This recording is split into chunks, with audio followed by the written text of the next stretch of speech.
Percy and the Signal. Percy is a little green tank engine who works in the yard of the big station. He is a funny little engine and loves playing jokes. These jokes sometimes get him into trouble. "Peep, peep," he whistled one morning. "Hurry up, Gordon. The train's ready." Gordon thought he was late and came puffing out. "Ha ha!" laughed Percy and showed him a train of dirty coal trucks. Gordon didn't go back to the shed. He stayed on his side and thinking how to pay Percy out. "Stay in the shed today," squeaked Percy to James. "The Fat Controller will come and see you." James was a conceited engine. "Ah," he thought, "the Fat Controller knows I'm a fine engine, ready for anything. He wants me to pull a special train." So James stayed where he was, and nothing his driver and fireman could do would make him move. But the Fat Controller never came, and the other engines grumbled dreadfully. They had to do James's work as well as their own. At last an inspector came. "Show a wheel, James," he said crossly. "You can't stay here all day."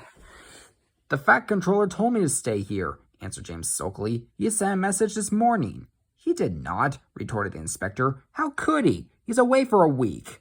"Oh," said James. "Oh," and he came quickly out of the shed. "Where's Percy?" Percy had wisely disappeared. When the Fat Controller came back, he did see James and Percy, too. Both engines wished he hadn't.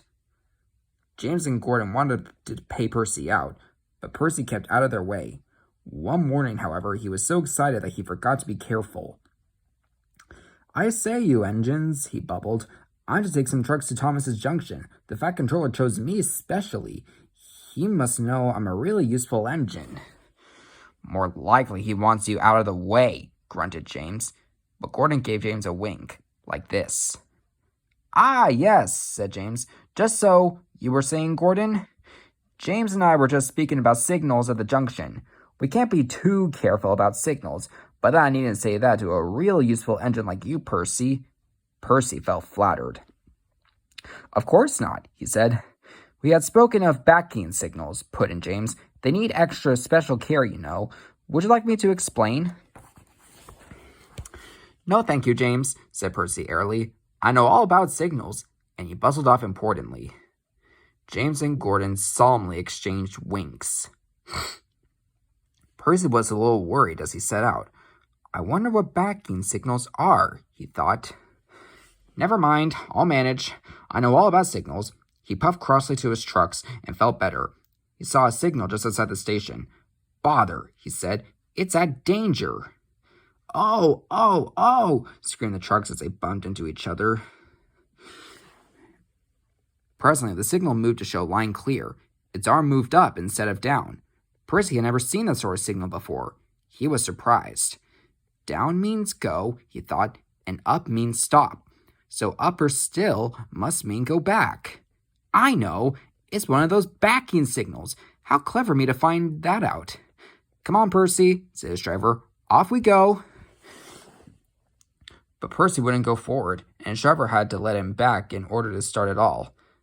"I am clever," thought Percy. "Even my driver doesn't know about backing signals." And he started so suddenly that the truck screamed again.